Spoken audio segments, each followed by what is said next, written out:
He had only $20 left in his pocket, the last bit of money he had. But when he saw a woman stranded in the freezing rain, shaking, desperate for help, he didn't hesitate. He handed over his last bill without a second thought. A simple act of kindness, nothing more, or so he thought. But just 1 week later, the FBI showed up at his door. What did he get himself into? Who was that woman? And why did federal agents want to talk to him? His life was about to change forever. Jake was just an ordinary guy, struggling to keep his life together. At 27, he lived alone in a tiny apartment, working at a warehouse, or at least he used to. 2 months ago, he lost his job. Bills were piling up. His savings had run dry, and now he was down to his last $20. $20. That was all he had left to his name. Rent was due soon. His fridge was nearly empty, and the weight of uncertainty pressed down on him like a boulder. That day, he had just come from another failed job interview. He had dressed up, rehearsed his answers, put on his best smile, but it didn't matter. The hiring manager barely even looked at his resume before saying, "We'll be in touch." And Jake knew what that meant. Frustrated and exhausted, he got into his old car, gripping the steering wheel as he let out a deep sigh. "What now?" he muttered to himself. As if things couldn't get any worse, the sky turned gray, and within minutes, heavy rain started pouring down. With his gas tank running low, Jake decided to head straight home. He turned onto the highway, windshield wipers struggling against the storm. That's when he saw her, a woman standing alone on the side of the road, soaking wet, her car parked just a few feet away. She looked frantic, waving desperately at passing vehicles. Dozens of cars sped by, ignoring her, pretending not to see. Jake's hands tightened around the wheel. He knew stopping was a risk. He barely had enough money for himself, let alone to help a stranger. But something about her. Something in the way she shivered in the cold. Her eyes filled with panic. He just couldn't drive past her. With a deep breath, Jake made his decision.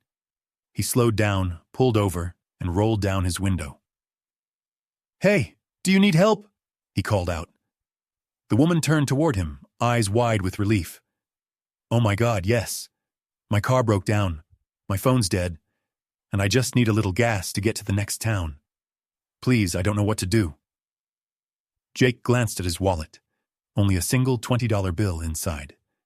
He hesitated for a split second, then reached for it and held it out to her. "Here, take it." He had no idea that this one small act of kindness would change his life forever. The woman's hands trembled as she reached for the bill, her soaked clothes clinging to her shivering frame. "Are you sure?" she asked, her voice barely above the sound of the rain hammering against the asphalt. Jake nodded. "Yeah, take it. Just get somewhere safe." She clutched the money tightly, her eyes filled with something Jake couldn't quite place. Relief, gratitude, or was it something else? "Thank you. Thank you so much," she whispered, glancing around nervously before tucking the bill into her pocket. Jake noticed her car, an older sedan with the hood popped open. Steam rose from the engine, and the tires were covered in mud, as if she had driven off-road before stopping there.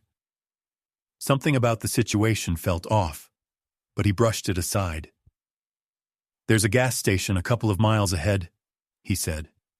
"You should be able to make it there." She nodded quickly, gripping the car door as if steadying herself. Before Jake could say another word, she suddenly stepped closer. Her gaze locked onto his, intense and unwavering. "You're a good man," she said softly. "Most people wouldn't have stopped." Jake shrugged, feeling awkward under her stare. "It's nothing really. Just take care of yourself." She hesitated, biting her lip as if debating something. Then, just as quickly as the moment had come, she turned away, rushing back to her car. Jake watched as she climbed inside, slamming the door shut. As he pulled back onto the road, he couldn't shake the uneasy feeling settling in his chest. Something about that encounter stuck with him. The way she had looked at him, like she wanted to say more, but couldn't. He checked his rearview mirror one last time. Her car was still there, barely visible through the downpour. He told himself it was nothing, that he had just helped someone in need, and that was the end of it.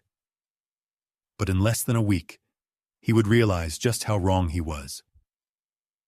For the next few days, Jake tried to push the encounter out of his mind. Life went on as usual, or at least as usual as it could be when you were broke and unemployed. He spent his mornings scrolling through job listings, sending out applications, and his afternoons pacing around his tiny apartment, waiting for a call that never came.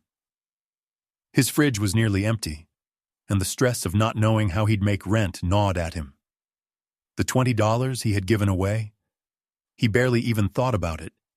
He had already accepted that he was struggling. What was a little more hardship? But then, strange things started happening.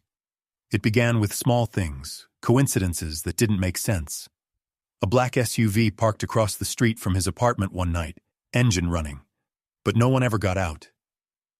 A man in a suit sitting alone in a coffee shop, glancing at Jake just a little too often. Even the mail felt different. One afternoon, he found a plain white envelope slipped under his door. No name, no return address, just a single folded piece of paper inside. It read, "Be careful who you help." Jake's stomach twisted as he read the words over and over. Who sent this? Was it a joke? A scam? He tried to convince himself it was nothing, but the uneasy feeling that had been lingering since that rainy night only grew stronger. He thought about the woman, the way she had looked at him, the way she had hesitated before driving off. Who was she? And what had he gotten himself into? He barely slept that night. Every sound outside made him jump. Every shadow in his apartment seemed darker. He told himself he was being paranoid. But deep down, he knew the truth. His life wasn't going back to normal. Something was coming. He just didn't know what. Not yet. It was early morning when the knock came. Loud, firm, and unmistakably official. Jake jolted awake, his heart pounding. He stumbled to the door, half expecting to see a landlord demanding rent. But the moment he pulled it open, his breath caught in his throat. Two men in dark suits stood outside, their expressions unreadable. Behind them, a black SUV idled at the curb. The taller man held up a badge. "Mr. Carter? I'm Agent Reynolds with the FBI. We need to ask you a few questions." Jake's mind raced. The FBI, what could they possibly want with him? His first instinct was to slam the door and pretend this wasn't happening. But before he could react, the other agent, shorter, stockier, and far less patient, spoke up. "This is serious, Mr. Carter. We suggest you cooperate." His tone sent a chill down Jake's spine. Swallowing hard, he nodded and stepped aside, letting them in. His tiny apartment suddenly felt even smaller with the two agents standing inside, their sharp eyes scanning everything. Agent Reynolds wasted no time. "Last week you stopped on the highway and gave money to a woman. Do you remember?" Jake blinked. Of course he remembered. How could he not? But the fact that the FBI knew about it made his stomach twist. Yeah, I remember," he said cautiously. "She needed gas. I just helped her out." The agents exchanged a look, one of those silent conversations that only people in law enforcement seem to have. Then Reynolds leaned in slightly. "Mr. Carter, do you have any idea who that woman was?" Jake felt the weight of their gaze pressing down on him. He shook his head. "Number should I?" The room went dead silent. Then Agent Reynolds sighed and reached into his jacket, pulling out a folder. He flipped it open, revealing a photo. Her photo. The woman from the highway. But something was different. In the picture, she wasn't just some stranded traveler. She was wearing an orange jumpsuit. Below her image, in bold black letters, was a name. And beneath it, the words, "Fugitive, wanted by the FBI." Jake's stomach dropped as he stared at the photo. It was her. The same woman he had handed his last $20 to, standing in the rain, looking desperate and lost. But now, in this grainy mugshot, she looked different. Harder, colder. His throat went dry. "What? What is this?" he stammered. Agent Reynolds didn't blink. "Her name is Emily Shaw. She's not just some stranded driver, Mr. Carter. She's a fugitive. And you're one of the last people to have seen her." Jake's mind raced. A fugitive. That made no sense. She had seemed scared, vulnerable, like someone who genuinely needed help. He looked back at the agents, trying to process what this meant. What did she do? The shorter agent, Agent Mills, let out a humorless chuckle. "Where do we start? Bank fraud, identity theft, grand larceny. She's been on the run for years. But that's not the worst part." He leaned in, his eyes sharp. "A week before you saw her, she was involved in a high-profile disappearance." Jake's pulse hammered in his ears. "Disappearance? Of who?" Agent Reynolds flipped to another page in the folder and held up a different photo. A man, maybe in his 50s, with neatly combed hair and a kind smile. David Langston, multi-millionaire, philanthropist. He vanished without a trace, and the last known person he was seen with. Reynolds tapped the mugshot of Emily Shaw. "Her." Jake felt like the room was tilting. "You think she... what? Kidnapped him?" Mills shook his head. "We don't know. That's the problem. She disappeared, and so did he. But she resurfaced when you saw her, which means she was running from something or someone." The weight of their words hit Jake like a freight train. Had he unknowingly helped a criminal escape? Worse, had he helped someone who might have done something terrible? Jake tried to recall every detail of that night. Her nervous glances, the way she had hesitated before taking his money, the urgency in her voice. It all seemed so different now. He ran a hand through his hair. "So, what happens now?" Reynolds shut the folder and fixed him with a serious look. "Now, Mr. Carter, you tell us everything you remember. Because whether you realize it or not, you might be the key to finding out what really happened." Jake sat frozen, his mind still reeling from the weight of what the FBI had just told him.